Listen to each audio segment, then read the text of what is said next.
We respectfully request the Sangha great virtues for the sake of this assembly and all living beings. Please turn the wonderful Dharma wheel to teach and guide us how to end birth and death, leave suffering and attain bliss, and quickly realize non-birth.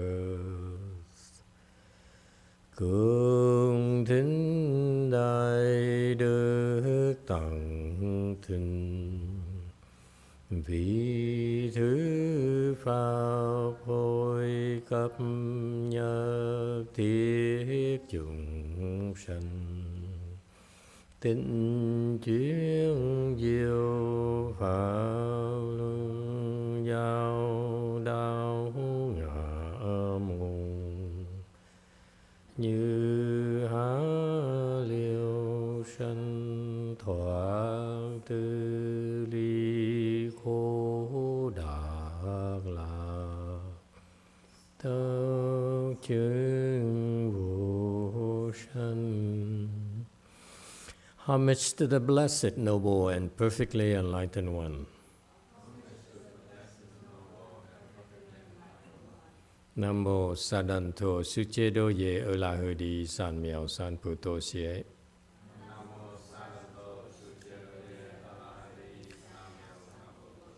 Nam mô Tát Đắc Tha Tô Ya Đà Ya A La Ha Đề Tham Miệu Tham Bồ Đà Toa.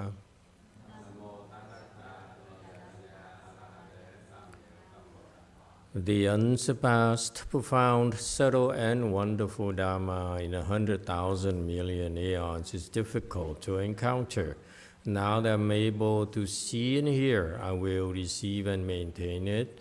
I vow to fathom the thus come one's true and actual principles.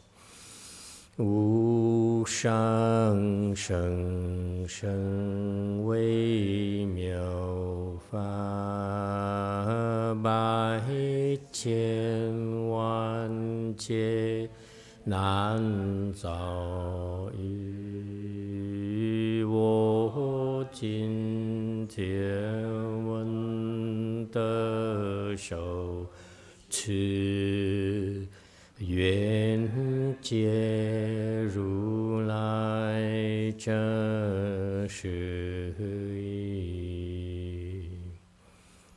All Buddhas and Bodhisattva, Great Master Ching Liang, Great Master YongHua, all good monks and nuns, and all good known advisors of Emitofuo.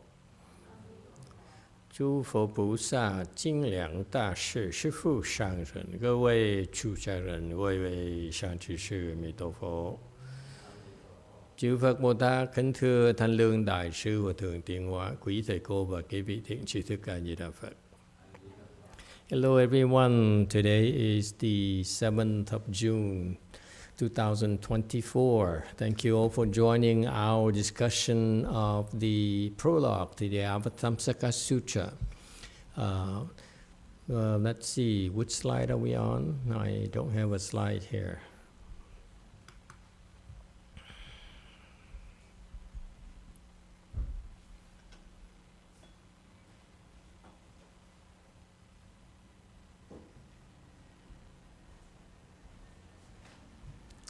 Okay, very good. 8:56. All right. He's talking about the Indian teachings. This is kind of cool to go into what the Indian Buddhism was about. So he's and it's a good survey of why the Buddha taught Buddhism a certain way, especially to the Indians. Okay, 7:56. Moreover, at first, in order gradually to gradually break. Gradually to break the externalists, spontaneity, and so forth. He discussed the Dharma of arisal from causes and conditions as absolutely existent. 又初见破外道自性等故，说因缘生法，决定是有。 Okay, so this is go back to the history of Buddhism. Okay, let's do a few small things to help improve the references. Okay, for future reference, let's see. Okay, tailess spontaneity.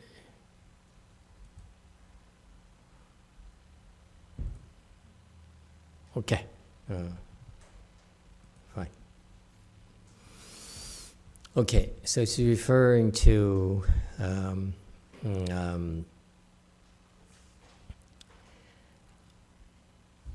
this is what the Buddha was faced with when he came to India, and he born in India, and he became enlightened, and he was requested to teach Buddhism to the human realm. He had some competition. He had some prior teachers in the Indian religious circles or spiritual circles, where the conventional wisdom back then was the principles taught by the Indian teachers as spontaneity, okay? And however, on slide 857 here, it refers to, moreover, he says, when the Buddha was teaching Buddhism to the Indians and to us in general as well, he had to start first by setting up the gradual teaching, because basic gradual teaching is for people with limited capacity to understand. Okay, they can understand so fast, so much within a short period of time. Versus certain teaching is where you can understand by leaps and bounds. Okay, so that's different. So he says, because of these people are so well read, are so smart, are so such fervent believers in the existent Buddhist, the spiritual teachings. So he had to break through their attachments gradually. And this is very insightful for us when in our real world as well, when we want to help people break through, and you see if there's such if they're well educated, then they're better off learning. We're better off giving them gradual teaching. Okay, and furthermore, from Master Shri's perspective, he says, what are all the teachings of the Buddhas? He says here on the second bullet, he said the Buddha spoke all dharmas because there are all sorts of minds. If there were not minds, what use would dharmas be? So this is the Buddhist wisdom.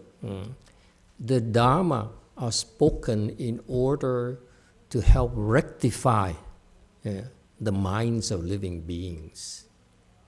Okay, it's not that you don't have wisdom. It's just that you have these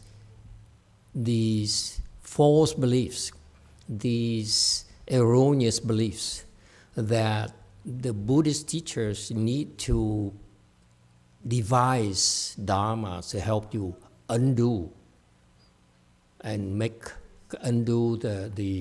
the wrong knowledge and correct your actions so that you have a chance to end your suffering. By the way, the simple fact that we are here in a small group of people, that we get together and discuss the Dharma here, the Buddha Dharma here, is actually an act of giving, where when we listen to this, it's very important for us to listen to the principles, to the Dharma, because that's how this is the core to what it takes to end the suffering. So in doing this, in studying the sutras ourselves, studying the teachings ourselves, we actually, every time we do that, we reduce our suffering a little bit. Okay? and the seeds are planted. And when the seeds mature, our suffering will be further reduced, and more, and more, and more. Okay? And so what we're doing here, it seems like very ineffective, because let's face it, all this building here for very unimpressive. Okay. But we substitute quality for quantity. That's what I like to believe. Okay. But the point being that we are creating an environment, an opportunity where we actually have the medium, the platform to make the Buddha's wisdom available for everyone. Okay, and the mere fact is available. It will, someday someone will listen to it and watch it out of boredom. Maybe at 3 in the morning they run out of get rich quick schemes to see on the TV. They tune into our YouTube channel and listen with a half a ear, and that is will reduce the suffering amazingly. And so all the dharmas here, what's amazing I found to be personally is that when I first started, I didn't have Master YongHua to speak Dharma to me directly. So I read his teachings, and amazingly, every time I got in trouble, somehow I managed to read his teachings, okay, or listen to his tapes, his 40 tapes I have. He taught Chan meditation. And I found relief. It's so interesting. And it became a pattern. Yeah. When I got stuck with suffering, turn on the teaching, and somehow you get relief. And that's the power of the Dharma. Okay? And so, thank you for the opportunity to speak Dharma to you, because I assure you, and you are benefiting a lot, creating a lot more benefits than you realize. Okay? And because these Dharmas, the Buddha Dharma here, is meant to alleviate all sorts of sufferings in people's minds. Okay? 858. And then Master YongHua goes a little bit deeper. He says, not simply just alleviate your suffering, but is a bigger deal here. That is your Buddha wisdom that you all are endowed with. And it says here the verses of the Avatamsaka Sutra, the sutra of highest level wisdom possible. Okay? There's nothing higher in terms of wisdom. Yeah. And so there the Buddha says, if you wish to understand the Buddhas, okay, past Buddhas, present Buddhas, or future Buddhas, you should look into the nature Dharma realm. Look at the entire universe. And you see that everything, you look at the universe until one day you understand that everything is made from the mind alone. It takes a little bit of, it takes a while, but eventually you see that. So this is the blueprint, if you will. You contemplate.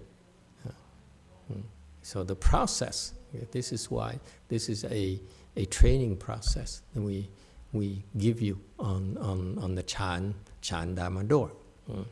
However, the competitors in the Buddha's time, the externalists, or the side doors, Pang Meng, right? Chinese, Pang Meng.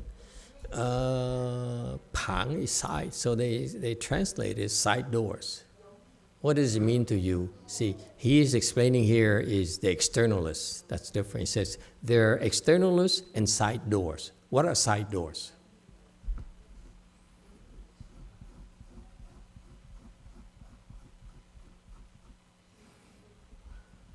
What does it mean to you, Chinese people? Chinese is a language of wisdom. Huh? The Chinese must understand it. We don't have to understand it. We're not Chinese. Not our fault. It's our mother's fault. 2. What's Pang Meng? Why do you call it Pang Meng? My understanding is that Pang just means other, like not the main one. So the other, secondary. Yeah. So the side, basically the sides.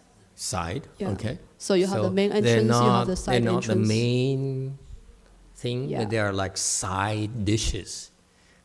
You know, it's not like the kalbi, but the kimchi and, all the oh, you're not Korean. Okay? So when we eat, we have main dishes and side dishes. For example, main dish for us Americans is hamburgers. Yeah? Side dish would be Lloyd. What's the side dish? You American or you still Vietnamese? What side dish in American food? I'm still Vietnamese, Master. But I do like fries. Some people never learn. Yeah? What's the side dish? It's kind of more like you have this like a main door you can enter something, and you can have sideways, and then sideways are not the right way, the main way. That's my. Can we stay with food? Side dishes, it's a different. If you can't even express it in terms of food, then you don't understand sideways. Think the side dishes, it side dishes, the nature cannot side really dishes, fill like, you up. You don't ever go to Arby's at all? Arby's? Yeah. What's the side dishes in Arby's? You guys are the most boring person I've met. My first job as a gas station attendant, okay? I worked at lunchtime next to us, that whatever, the gas station there was an Arby's. That's my first time I went to my own Arby's on my own, okay? With my own earned money. Huh? What's a side dish at Arby's? Potato cakes. Still around. I brought some Koreans, like last year, they say, I want you to understand American food. I'm going to bring you to Arby's and give some potato cakes. Okay? Yeah? And what about a side dish at Kentucky Fried Chicken? They call it KFC nowadays. My time is Kentucky Fried Chicken. What is the side dish in Kentucky Fried Chicken? You guys are the most boring people I know. Huh? Yes, Wei Mao. Master, there's a YouTube answer from Than Ha Pham, and the answer is French fries. Answer is what? French fries? The answer is French fries. Very good. What else is a side dish at KFC? Coleslaw. No, he finally got it. This is South Carolina. I think he's pretending. My accent is perfect. Never mind. You see, the side dish means that it's fun, it's entertaining, but it will not give you nutrition. It will not make you give the nutrition you need for your own well-being. That's what the side door means. Whatever you study from them, it's fun. But it will not give you real benefit that you need. Okay? Is that clear? So that's what happens. And it's sort of difficult for the non-Buddhists, especially the teachers back then at the Buddhist time, where they're called side doors, where the externalists, they teach side doors, where whatever they teach is sort of like not that, doesn't give you great benefits, doesn't give you what you want, what you need. Okay? And so that's what side means. Side is secondary. It's not that great for you. Okay? And so the externalists, that we refer to, don't believe, according to the Chinese principle here, the mirrored dharmas are only from the mind. The mind contains the mirrored dharma. This is very good translation. Okay, don't have to understand it. It's kind of cool. Okay, the Chinese is kind of difficult, but when they translated it into English, did a good job. It's very, very good. Good translation. I would, if you don't understand Chinese, memorize this. So they're called outside ways or externalists because they seek solutions.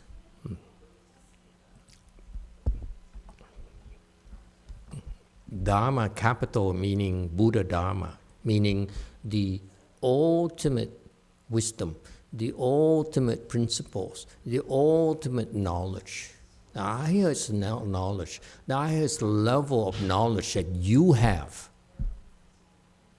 that we all have, but you became disconnected, that you lost that treasure. Okay? And this is quintessential Buddhism. We all have it. We all are endowed with this serious knowledge. But we disconnected ourselves. We detach ourselves from it because we, out of confusion, we say, wow, I'm going to chase after these things, actually, that makes us further chase, bring us further and further away from our happiness. So it's like, what is that? It's like you chase, like you take non-alcoholic beer. Why are you looking at me, that Korean? You see, you take a drink and you say, I'm drinking because I'm having fun. Okay? But actually, you don't realize when you do that, okay, this act of fun thing here for you, okay, is actually disconnecting you from erecting a wall between you and your inner wisdom. See, the young Koreans are totally unimpressed. Is Sinan there?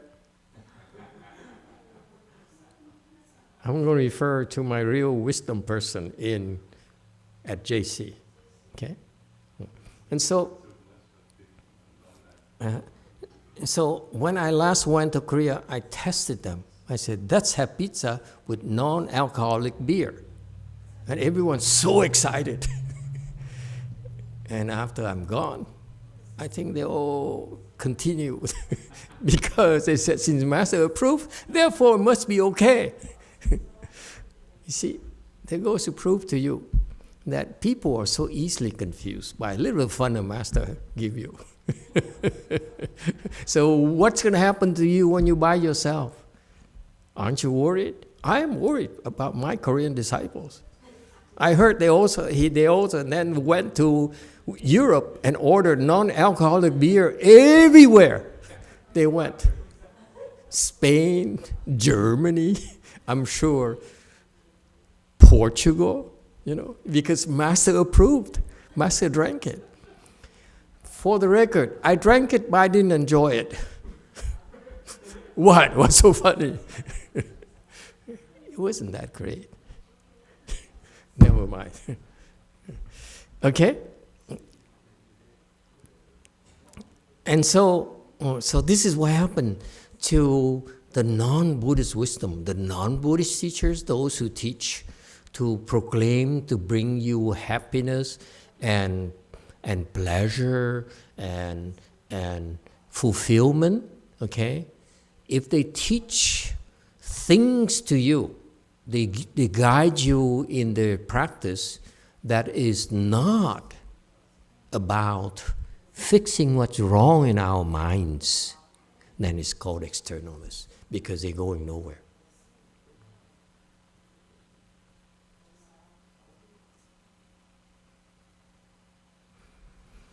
Sianan, what do you have to say for yourself?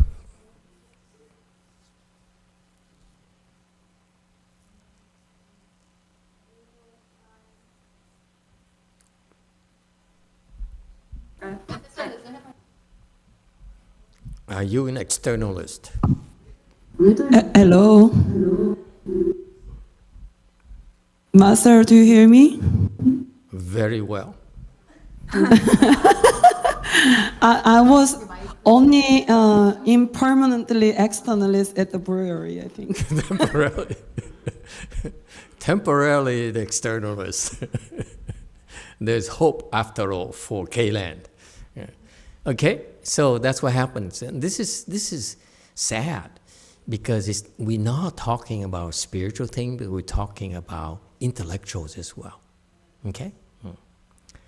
Anyway, that's Buddhist wisdom. 860. The Buddha, according to Dharma Master Wisdom Light, in the first period, spoke in order to break the externalist spontaneity, Dharma of spontaneity, doctrine of spontaneity, meaning that it just happens. No reason. It just happened. It rained because it rained. Okay? And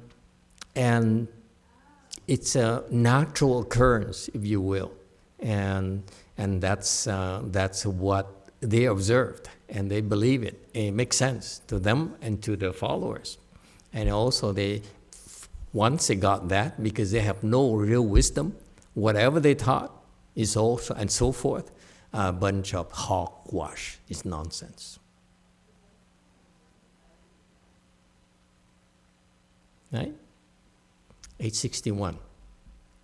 And to those people, he, meaning the confused people, the ordinary people, the worldly people, he talked about the Dharma or the arisal from cause and condition. He says there's a causal relationship. Whatever happens, there's a cause. We created the cause for that to happen. There must be a cause for it. Very robust, solid, and profound. What's amazing about this thing is that it's such a profound principle of the universe, yet it is so simple.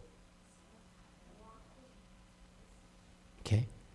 Profound Buddhism is very, very simple. And anyone can understand. Okay?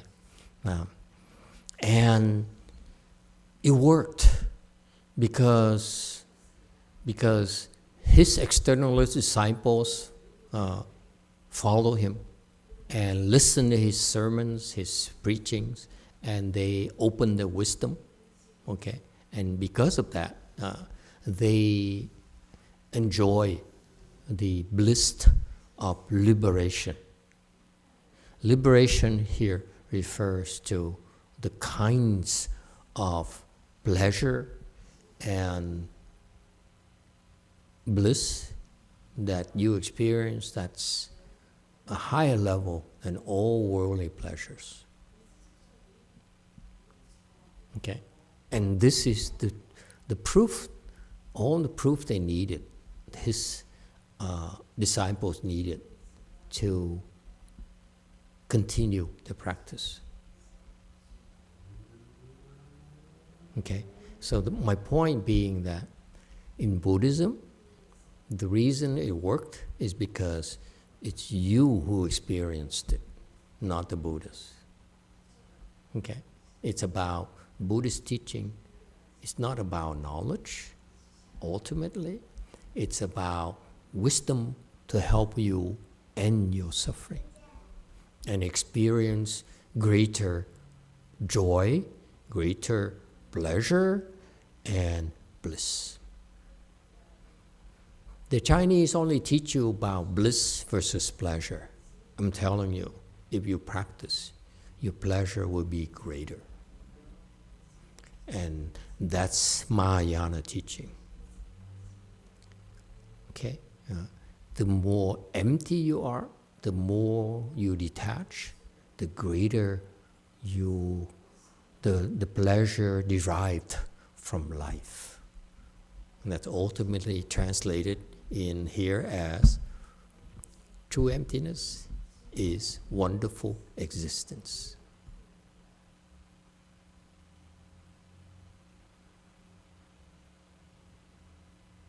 You don't believe, clearly. All of you enter samadhi or something. Okay? Yeah. And so I came to Buddhism through the Chinese influence where I said, give up everything because you above it. Okay? And that's why they're still there. They try to give up everything and they can't. And it's so difficult for worldly people who say, I need to give up my car, give up my house, give it to master. And so no one does it anymore. Okay? And so people my generation, we would do that because we're stupid. Okay? But you guys are too smart nowadays. You said, how does it help me? How does it serve me? Okay? And so that's why there's a lot more resistance nowadays with the modern times against religion, okay, against religious beliefs, okay. So this is why in order for us to reverse this trend, you need to help people experience real benefits. This is what that is why we put so much emphasis on developing samadhis. Okay? Because once you get from a low level, you go to first dhyana, you feel better. Okay? And you feel better and better and better. Okay? And you can call it cause and conditions. When you do the right thing, you experience a bliss. You experience more bliss. Okay? And that's what happened to the first level. Okay? And because of that, the early disciples, the low-level disciples, grasp to the concept of there's a methodology here that Master gave me or the Buddha gave me so that I experience this wonderful state. Okay? And so therefore they are attached to that process, that teaching. That's what it's meant by absolute existence. It says, I got there because of this Buddhist teaching, this methodology called Chan. And that's natural. You will become attached to it because it's nice. All right? Because that's what it says. Because it says, whatever they attain at the first level, the Buddha disciples, there's the people, they opened their initial wisdom. They said, I got this because of my teacher's methodology. Okay? Yeah. And 862. Next, in order gradually to break the small vehicle's attachment to arisal form conditions as actually existent, he spoke of the dependent on something else as seeming to exist. 次见破小圣原生实有之执，故说依他似有。 Okay, as a reminder for you, this is a context of, in Buddhist wisdom, the three natures. First nature is the nature that attaches to everywhere and attaches to everything. 边执, okay, 边记执性, okay. So it likes to calculate, and when it sees the benefits, okay, it attaches to it. Whether it's the benefits or attaches to the avoidance of the losses. All right? So that's the nature. That's ordinary people. Okay, so after the Buddha taught them how to do to meditate on the Buddhist teachings, and then they become attached to that methodology. Okay, and that's why he's taught them, meaning the people who have some wisdom already. You don't just teach it to anyone. Okay, when people are confused, teach them about the nature that's everywhere, is always calculating, everywhere attaching. That's you. Okay? And when you have some real wisdom, that's when, because you say, okay, I experience bliss, nice bliss. It's very nice, as the Buddha said. Okay? Much better than anything else I experienced before. I had before. So you become attached to it. That's when the Buddha said, the methodology that I taught you, okay, is actually be careful, because you're experiencing the nature that is depending on something else.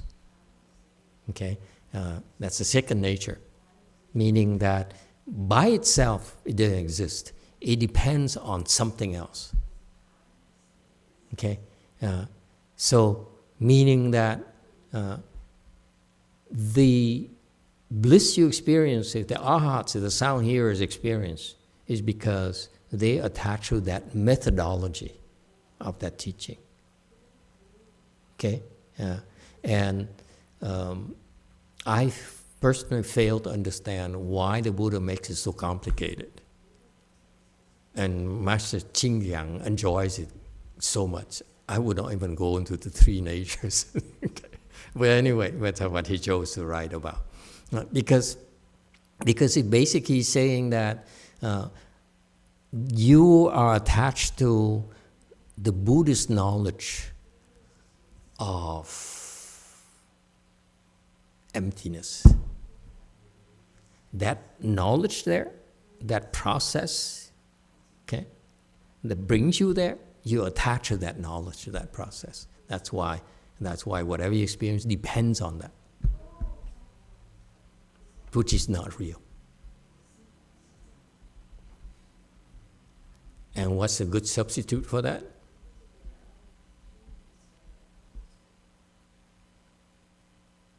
Don't stop. Keep going. It's better. It gets better. See, it's too complicated. This is why it takes him so long to explain, the nature existing on others and so forth. Okay?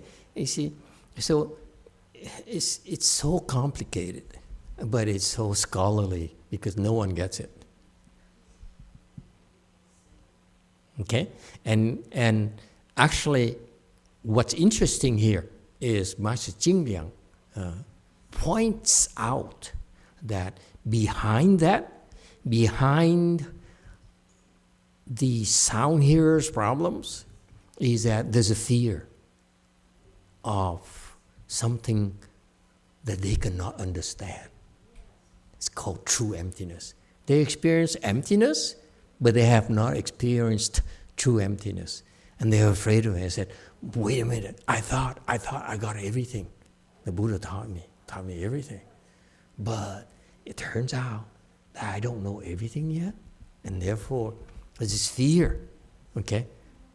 There's this fear that the fear of true emptiness, and that's why you still need to use expedients to keep them going. It seems to me it's so complicated. Just say, keep going, keep going, keep going, and you push them, or you go, whatever works. Okay, and yes, and they say, if true emptiness, then isn't it contradictory? Okay, because what happened to these people, to the sound hearers, is that they hear the word true emptiness, and they immediately attach to that. They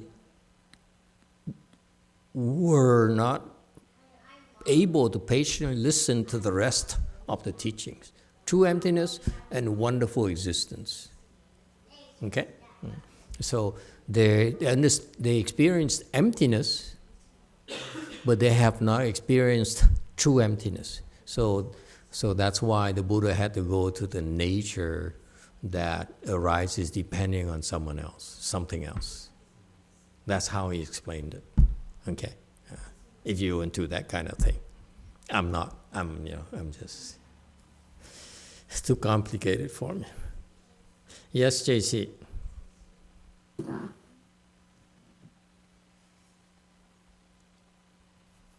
And it gets worse on slide 866. Hello. Yes, Sinan Sunim. I have a question. So is that one of the reasons why most sound hearers, they believe they understand true emptiness? No. In their teachings, they got to emptiness, but they were not taught true emptiness. Because Buddha, this is what makes Buddha special. He sees them and he says, you can go to emptiness, but you cannot go to true emptiness. This is one of the 10 powers of the Buddha that only he has. He looks at you and says, oh, you are a sound hearer. Forget it, it's okay. Next lifetime. That kind of thing. So he sees, looking at Shen Yun, that kind of thing. So he sees our potential. And Buddha sees that. We cannot do it. Okay? That's how 18 unshared powers of the Buddha. Supa, Bu Gung Fa. Okay? Only Buddha has it. The Bodhisattvas don't have it. Okay? All right? Yeah. So the sound hearers, for example, Thai people and, and so forth. I don't want to offend many Vietnamese. And they understand emptiness, but they don't understand true emptiness. Actually, they're afraid, according to the Buddha, they're afraid of true emptiness. They're scared of it. That's why he didn't use the word true emptiness. That's why, if you look at the history of the timing of Buddha's teaching, first he taught Agama, he says, talk about emptiness.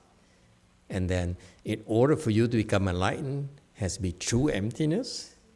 Between here and true emptiness, which is Prajna period, the third period, he had to go through Vaipulya, where he didn't actually explain true emptiness yet. Okay? So you see how difficult it is for living beings to understand it. Okay? Okay, let's do 866. In the last period, then the ultimate, he said, arisal from conditions is empty, having the one flavor of sameness.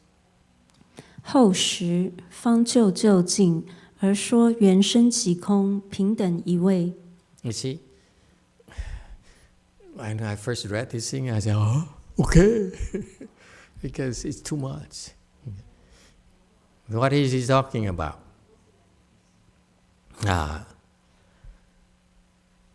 He says that in the true perfect teaching, when the Buddha says, I'm leaving, I'm out of here, I'm kind of old and tired, and my body is sick, so I want to get out. I'm out of here.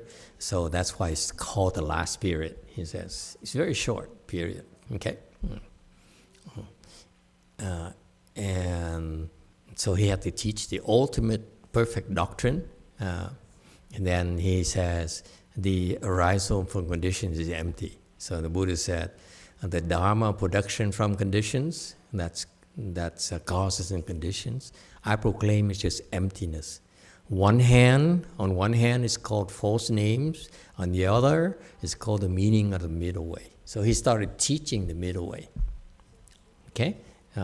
So he says, even the emptiness I taught you, it's just a false name.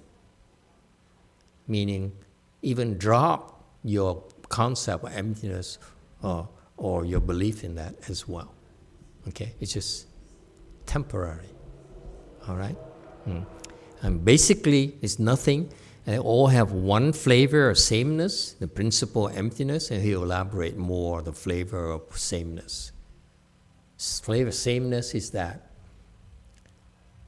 you taste tofu, and it should taste the same to you as lobster. You don't believe me. See, you don't have any wisdom yet. Okay? And where do we go? How do we go? Okay, 868. This succession of three is stated in a Shastra, Master Wisdom Light's explanation of Prajna Lamp Shastra, based upon the Great Vehicle Wondrous Wisdom Sutra. 此三次第如智光论师般若灯论释中引大圣妙智经说。869. As you see, so the great master, Indian master and wisdom light from the Indian school of Mahayana, he explained it wrote in a Prajna Lamp Shastra and so forth, based on some sort of great, wonderful sutra, Mahayana Sutra, Great Vehicle Sutra, and that's what he did. 870. However, those two sets of three periods certainly are not able to determine the teaching of the single generation. 然此二三十并不能断一代实教。And so 871, it says basically all these teachings here is not the whole thing, meaning the teaching of the single generation of Buddha. Meaning that doesn't contain all the teachings of the Buddhas. That is because each has elements which, since confined, contradict each other because each was separately given for one kind of potential. 以各有据，互相维固，个别为于一类基故。 Okay, so here he says, from scholarly perspective, I look at them, I see them as confined to or directed at the specific groups of people. For example, for children, we can only go so far. We can give them games to play, okay? Things that they can understand, they can respond to, that stimulate them. Okay, same thing in Buddhist teachings. Some people with the Buddha would teach differently than others, and that's because of the one kind of potential. Okay, so that's why low-level potential, the Buddha says, this agama thing here, high level Vaipulya, next level prajna, next level perfect teaching. Okay? Meaning that you may be laughing, but actually the Bodhisattvas are only in the prajna teaching. They're not in perfect teaching yet. You see that? The Chinese don't tell you that. They say, Bodhisattvas, they know everything. No, they don't.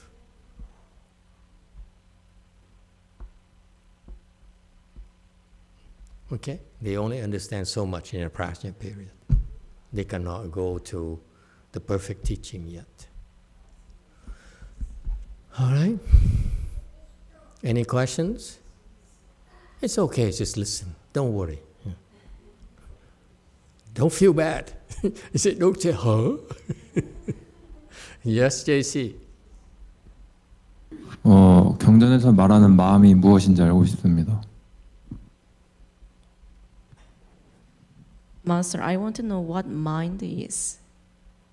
What mind Yes. is? Yes, what mind is.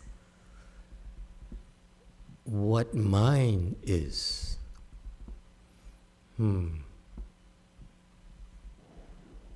What is mind? Mind is actually a very confusing concept in Buddhism. You read mind, and I'm glad you dare ask, because usually I didn't dare ask when I first started because people say, are you stupid or something? Mind is mind. Mind in Buddhism refers to two things, ordinary mind and the Buddha mind. They both use the word mind, character mind, okay? Ordinary mind meaning you. Buddha mind meaning him. Okay? That's the difference. Your mind is still called mind, and his mind is still called mind as well. Okay? Now, if you go to the land of the rising sun,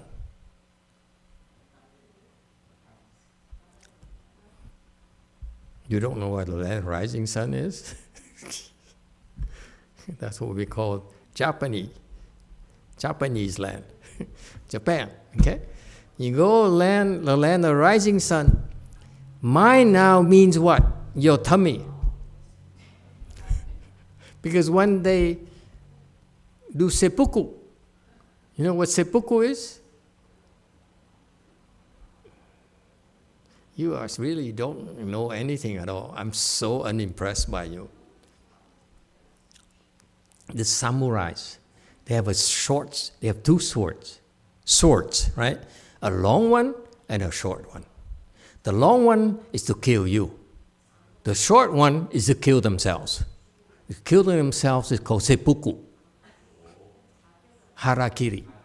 You know harakiri? I only remember seppuku because it's shorter.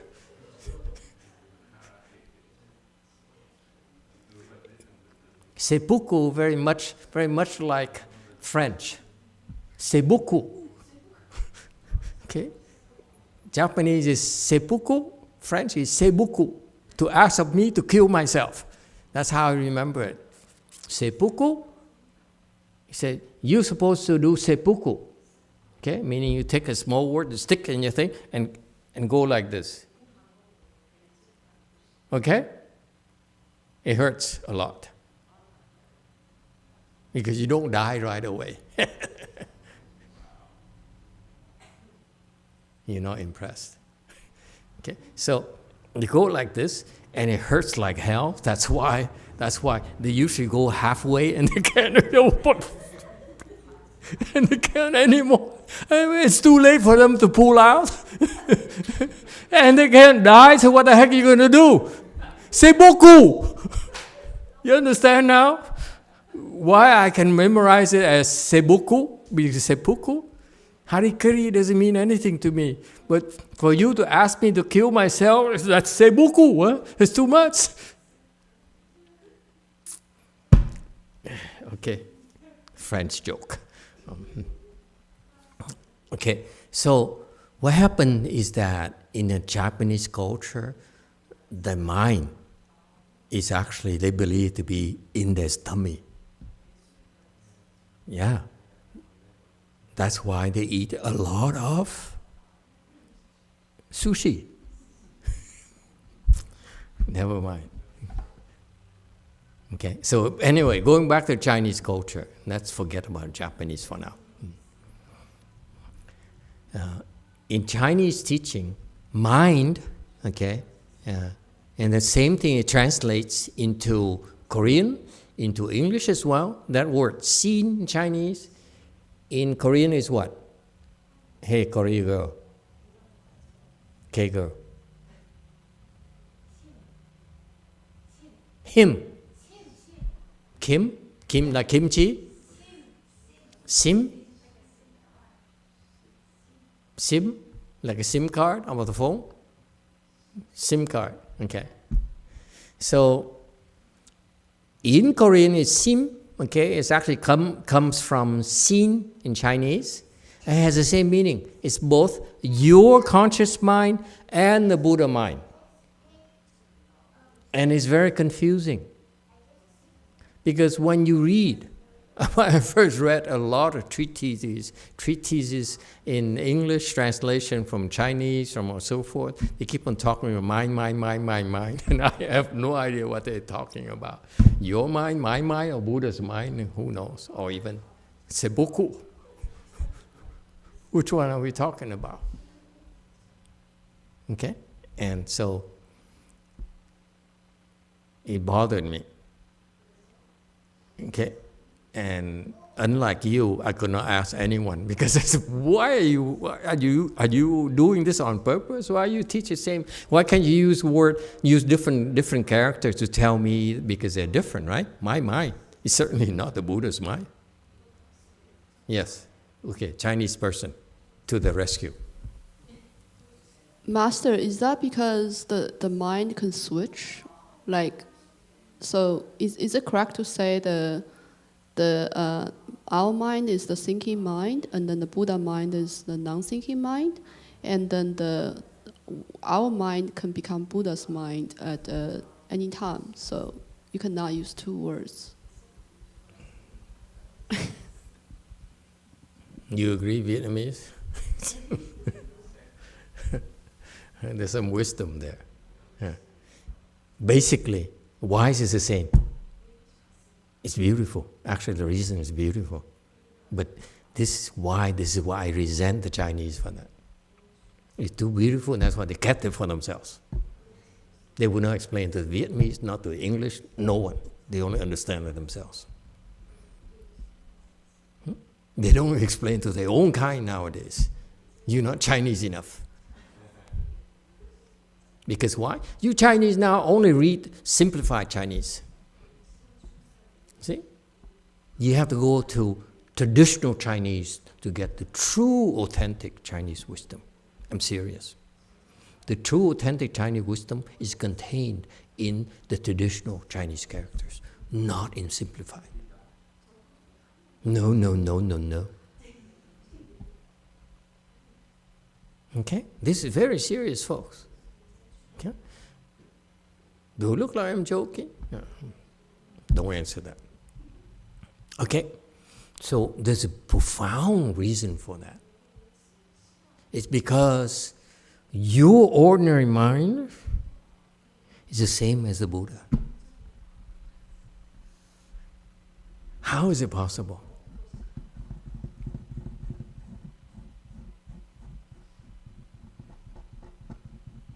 How is it possible that your mind, your ordinary mind, even the boy's mind, is the same as the Buddha's? That's why only one thing is no difference. No one believes me. Sangwok Sunim, you believe? Don't believe anything. It's one and the same because confusion is enlightenment. Enlightenment is confusion. If it weren't the same, Buddha would have given up on us already. He says, you confused? Well, actually, you are full of it. I mean, you are enlightened. Sometimes I forget my English. Full of it? It's negative, right? Full of enlightenment. Isn't that cool? That the confused mind is the same as the enlightened mind of the Buddha. That's why when you're Buddha, you have the Buddha's wisdom, you no longer differentiate between you and the simplified Chinese.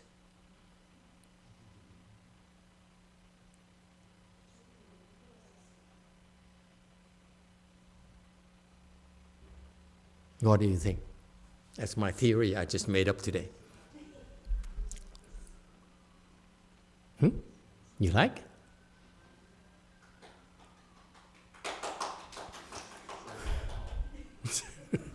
And there is hope, yes. I'll be nice tonight.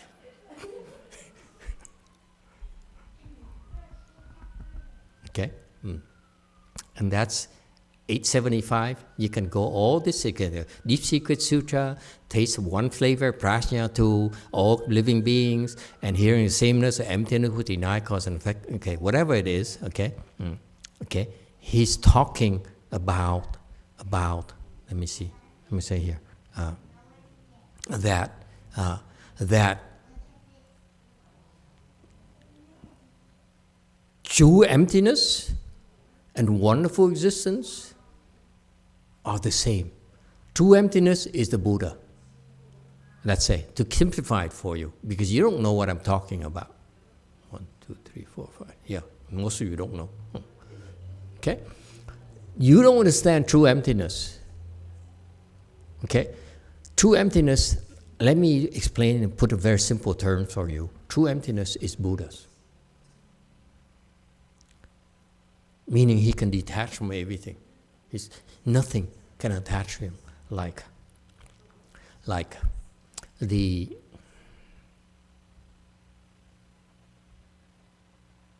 pasta. Al dente. When you cook pasta, ladies, hey Sangwoksuni, pay attention to this, please. When you cook pasta, you're supposed to do it al dente, meaning that it's cooked, just cooked only. It's not quite cooked, just cooked. Just about to be cooked. That's why I call al dente, because when you bite it, your teeth like it, al dente. Okay? And how do you know it's al dente? You're not impressed.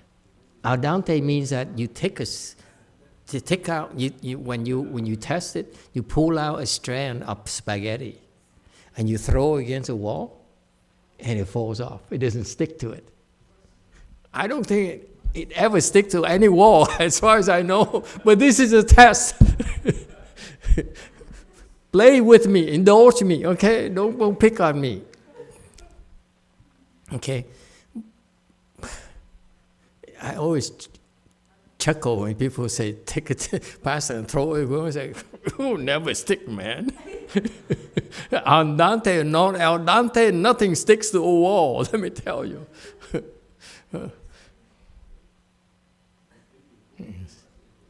Okay, going back to authentic Chinese wisdom. yeah, now.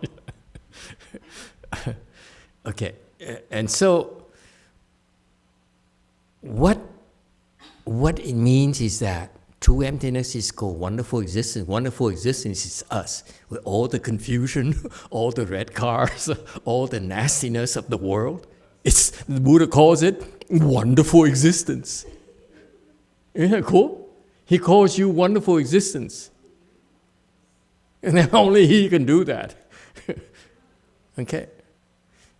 And true emptiness is the Buddha. He says, nothing attached to me, like the pasta, al dente. See, remember? Al dente, I help you remember. It's so easy. True emptiness is like pasta al dente. Okay?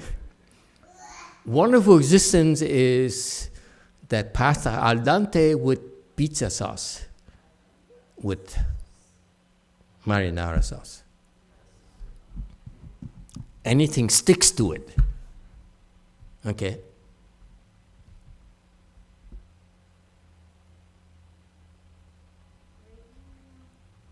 Or would you prefer fried rice?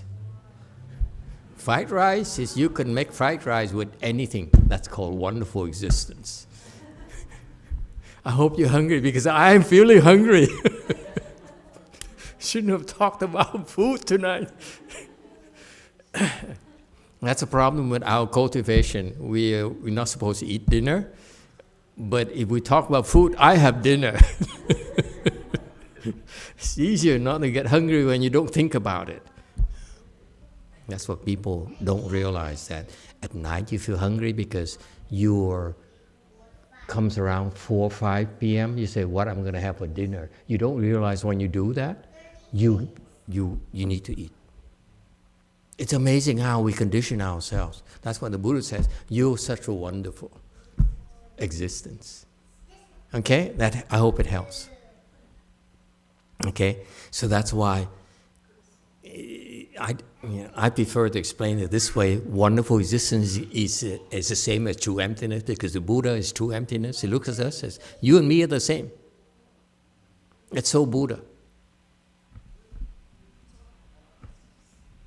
Anyone has any problems? And again, this is very good translation. Emptiness itself is existence. Existence itself is emptiness. Emptiness is just existence. Existence is just emptiness. Just memorize this, Chinese. Okay? Yeah. The Chinese is very, very good, but the English is better for us. All right? So, meaning that, and this is what I like about this, because this is what a Bodhisattva taught me a long time ago. He says, what does it mean? Emptiness, true emptiness is wonderful existence, and wonderful existence is true emptiness. What does it mean? It means, he summarized in one word. Embrace it. 2 words, sorry. Embrace it. Like the Buddha. He's true emptiness, but he sees us as you and I are the same. So I embrace you. That's so Mahayana wisdom. Can you embrace it? Can you accept it? That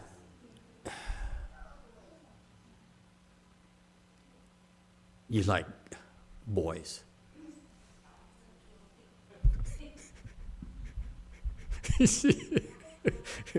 Did I touch a soft a nerve somewhere here? Okay. Any problems? No? Okay.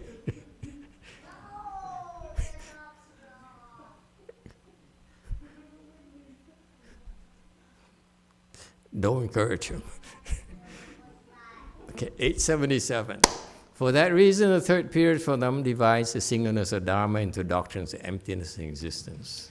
故第30为其分析于一法上空有之意。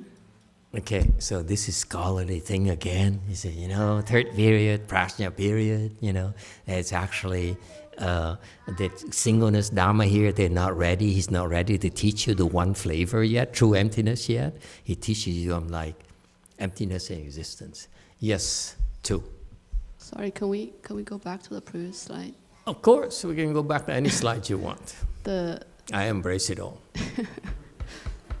The second part of the verse, 即空即有，即有即空.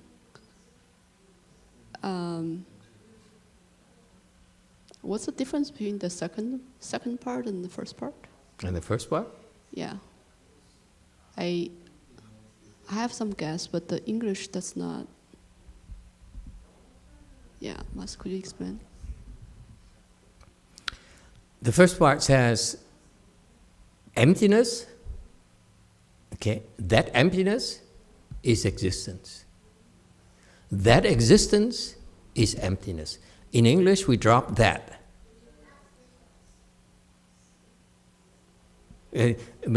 Drop emptiness itself. So we translate itself. Ji here translate as itself. So it's a stress. Emptiness itself is existence. Existence itself is emptiness. Okay? And then, to emphasize, for emphasis, he says, that emptiness is existence. Okay? That existence is emptiness. That's for stressing. So what's the difference?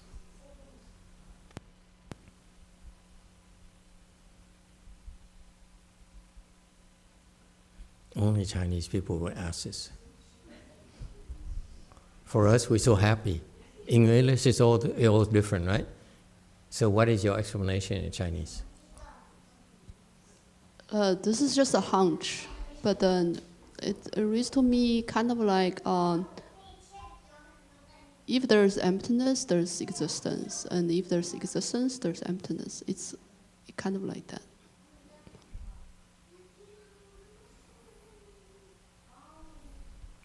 It's actually, the first one is that emptiness is exactly existence. That existence is exactly emptiness. Okay? That's a knowledge. This is what you should understand. So far, so good. Whatever you think is emptiness is actually existence. Whatever you think is existence is actually emptiness. So far, so good. That's the first phase. And second one is that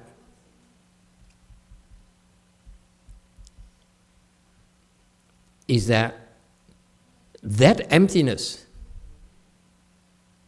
is just existence.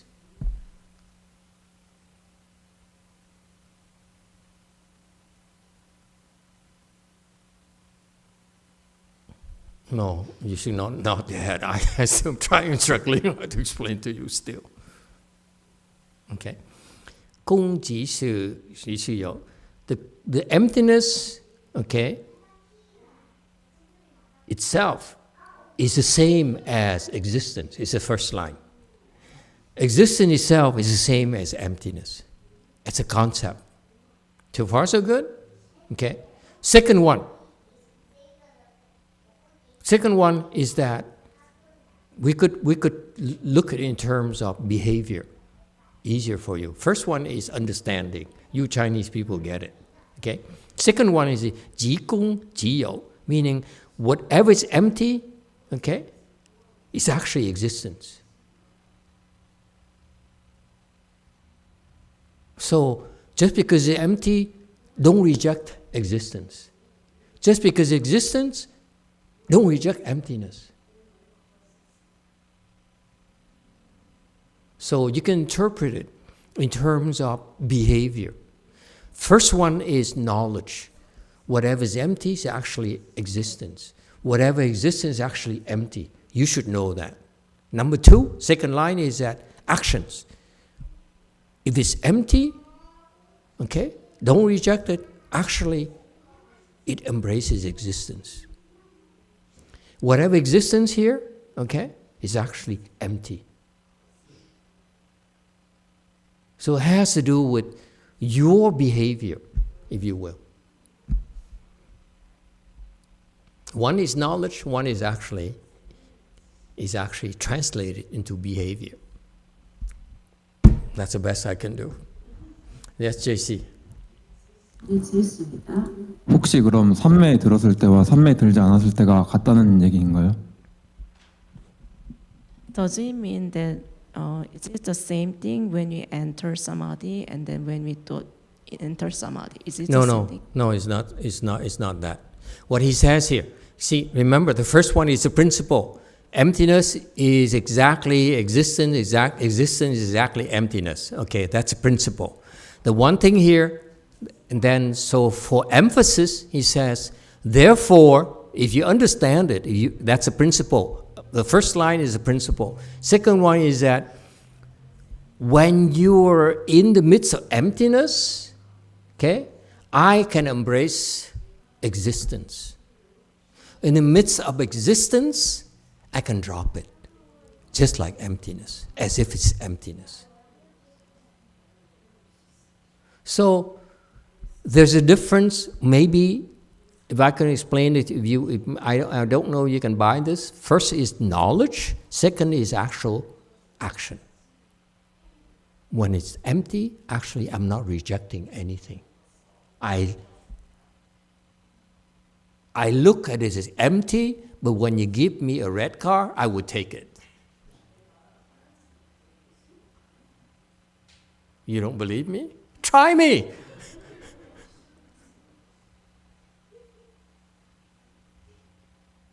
Okay? So, you understand? To me, Buddhism has two parts. Part is the principle, and the part is action. You understand is one thing, but how you put it into practice is equally important. That's why there's emphasis of two lines here. You should understand that emptiness is just existence. You should understand that existence is just emptiness. That's knowledge. Meaning that when you are in the midst of emptiness, okay, don't reject anything. Does it help? In the midst of existence, don't throw it away. I mean, throw it away. What does it mean? Your house is 己有己功. Okay?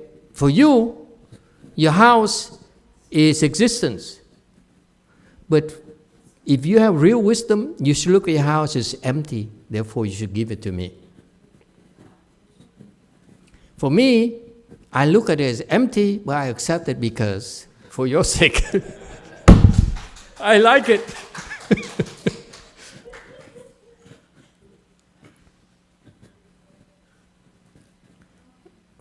Only the Koreans will ask these kind of questions. You like it or no? Does it help? So in Buddhism, you can talk all you want. Second line says, what are you going to do about it? Okay? Prove it to me by actions. See, the Chinese, young Chinese nowadays only talk. They don't do actions. Okay. Any other questions? This is tough. This is why I tried to get out of this. You would not let me. Yeah. 4. Emitofuo Master, on the practice in the Bodhisattva vows have something they call Dong Shu. That means they have some wisdom, but then they, in order to help living beings, they have to lower themselves and work in the realm of the living beings. So that also similar to true emptiness and wonderful existence. Yeah, exactly, precisely. Very good. So it's the second line there. You're talking about Bodhisattva. Bodhisattva says it's empty to me, okay, but it's not empty to you. Ji Gong is me. Ji You is you. For me and you to coexist, okay, I have to embrace Ji Gong, Ji You. Okay, meaning I'm empty, but I still pretend it's real because that's to you. That's the only way for me to connect with you. Okay? On the other hand, for you, okay, for you, in the midst of existence, all the things you attach to, eventually you see that you're much better off letting go. That's Ji You, Ji Gong. Whatever you have, give it to Master.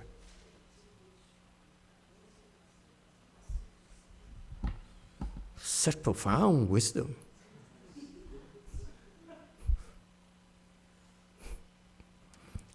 Yes, you too. We have a couple of questions from YouTube. Yes. And before I ask the question, if you listen to the Dharma, considering subscribing to the channel. Thank you. A question from Tui. If you fall into one of the 3 lower realms, is it still considered wonderful existence? Yes. Wonderful existence meaning that you embrace it. If you can embrace it, then you have a sense of wonder. You're no longer afraid. You cannot embrace it, then you have this fear in you. That's why you cannot fully experience the wonders of existence. Second question. Question from Diego Alfonso, Emitofuo Master. Then is this a mental state? The existence itself is emptiness, and the emptiness itself is existence? Again, let me simplify for you. It's easier to understand the first line. Emptiness is just itself existence. That's what you should know, the principle. And if you really understand, then you see that empty is existence. Existence is empty in action. Okay? And at our level, this is the Buddha's level. At our level, one helps the other. For example, we can talk about emptiness is just existence. Existence itself is emptiness, is a principle. So far, so good. Meaning that for us, we're able to see that we can embrace emptiness and existence. But there are things that we cannot. That's where the second line comes in. Whatever we cannot handle, okay, then you should look at it as empty, because in emptiness you have it. So you should not be afraid to lose it, to give it away. You should have no fear. That's why it's so fantastic. The Buddha's wisdom is that fear that you harbor, you hide deep inside of you because no one knows. That's what preventing you from opening your Buddha wisdom. But you don't believe me. That's why it takes practice.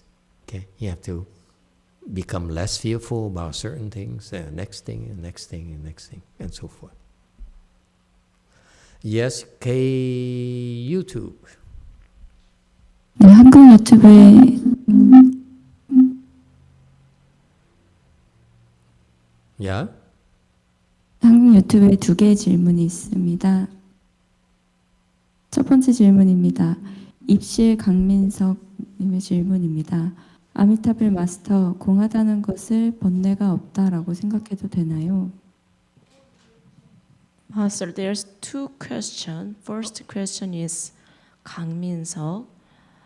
So empty is the no affliction?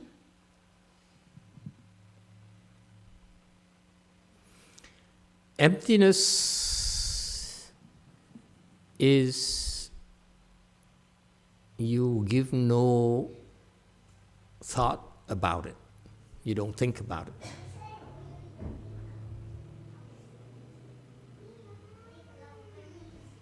Empty ultimately means empty of thoughts.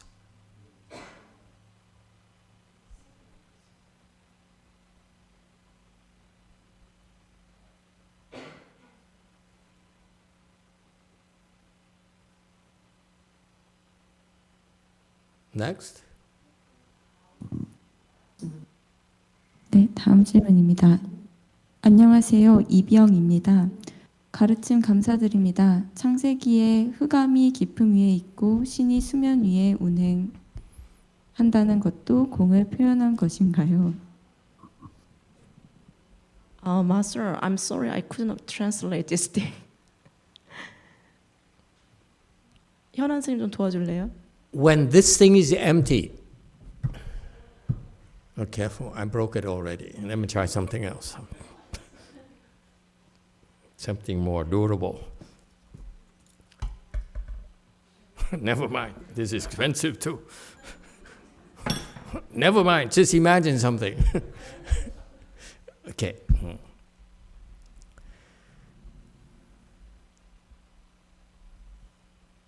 Don't worry about understanding. This is the problem. This is why in Chan, we're not just verbose. We don't talk about, you don't go through the entire door of store and so forth. It's too complicated, okay? Because it causes problems for you. It's called excessive knowledge. This is good if and only after you enlighten, then you appreciate this. But before you enlighten, this is excessive knowledge. And this is, notice that the Avatamsaka Sutra was taught to the Bodhisattvas, not to us. And this is why this work here is geared for, is targeting the Bodhisattvas, not us. So it's good to listen to it and read it and listen to it, but don't worry you don't get it, it's okay. It's not that important.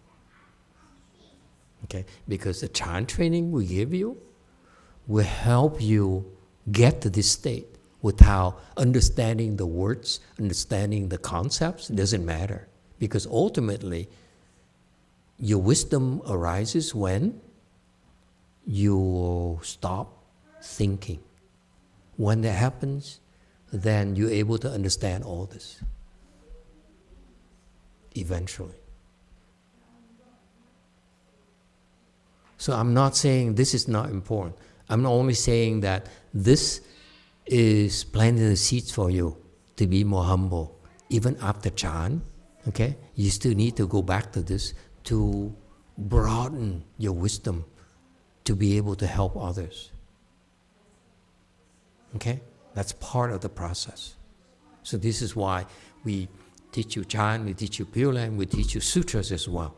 Because without sutras, your understanding is very, very shallow, very narrow. So that's why, and I thank you for asking me this, that's why monks and nuns, it's your responsibility eventually to lecture on sutras. Because you're able to understand sutras already. Okay? And I'll show you the way. The way I've been doing it is I pick up the explanation of sutras from a wise teacher, better than you, and explain the sutra according to that. That's how you learn. We're all learning from this process. So Master Jing Liang's wisdom is much higher than mine, but I'm writing that so that we all are learning from this process. Okay, so this is why you understand now why, as monks and nuns, we teach you both English and Chinese. Because Chinese Buddhism is very, very profound. And it doesn't take much for you. Because don't worry, you don't understand. The Chinese don't either. They don't. Not at all. So don't feel bad. They think they understand, they don't. Because our training, you notice our training is to bring you up there first and then take care of the details later. This is much faster. Okay? So what I'm telling you is that when you decide, and I need you to commit to this, when you decide that you need to lecture, which you will have to lecture, you want to help people, okay? Then you can do like I've been doing. Pick up, I imitated Master YongHua, I copied his teachings. Now we're going to Master Tutor, and we go to other masters down the line. Okay, in Chan, we studied Master Wei Shan, Master Yang Shan. Those are great teachers, great masters. Okay, we study them because in order to develop depth and breadth, because we're able to interpret it. Okay, so our approach is different from Master Jing Liang, from the typical Chinese approach. Okay, so for you, that's why please take seriously the training, the Chinese classes we give you. It's future investments for you. Because one day, when you decide to lecture, you don't need me anymore. You say, you know, Master Tutor is better than him, so why bother listening to him? Go to Master Tutor directly. Only come to me when you don't get it. Okay? And so that's why all of you have the potential to interpret Master Tutor or Master YongHua or Master whoever, okay, the real enlightened teachers, from your own perspective. You don't have to be me. And the Chinese you pick up, okay? No one gets it, so it doesn't matter what you say. See, case in point, we be talking about here. This Chinese girl here asked me about 公即是有即是公. This is Chinese. She thinks she gets it, but she doesn't. You see? And you can interpret any way you want. It doesn't matter. Thank you.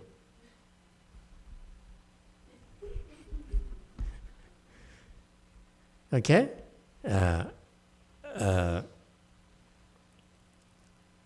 Okay. God, this is on and on. This is what I'm getting at. But finally you got this, the time is out. We have no more time left. This is exactly what we're getting to. Okay? Anyone wants to stay a little bit longer, or no, you're in a hurry, you get back? Stay? Long sit tonight? Okay, you'd rather listen to the sutra than sitting?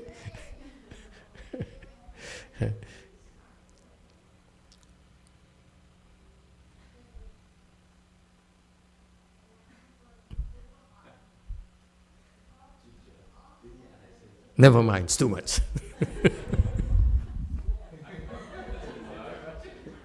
Too much. Okay, we stop here tonight. Thank you, everyone. Wait. K-YouTube still has a question? Yes. Okay, go ahead, ask. 네, 지영님의 질문입니다. 불칠 입제나 회양할 때 제가자들이 준비해야 할 것이나 갖추어야 할 마음 자세가 있습니까? When you start the fochi and then when you transfer the merit and virtue for fochi, is there anything that we have to prepare, or what kind of mind do we have for fochi? The mind that follows the procedure. That's all you have to prepare for mind. Okay? Just follow along. The fochi, chanchi basically follow what everyone else is doing. Very simple. Okay, thank you for the question. Thank you, everyone. See you next time.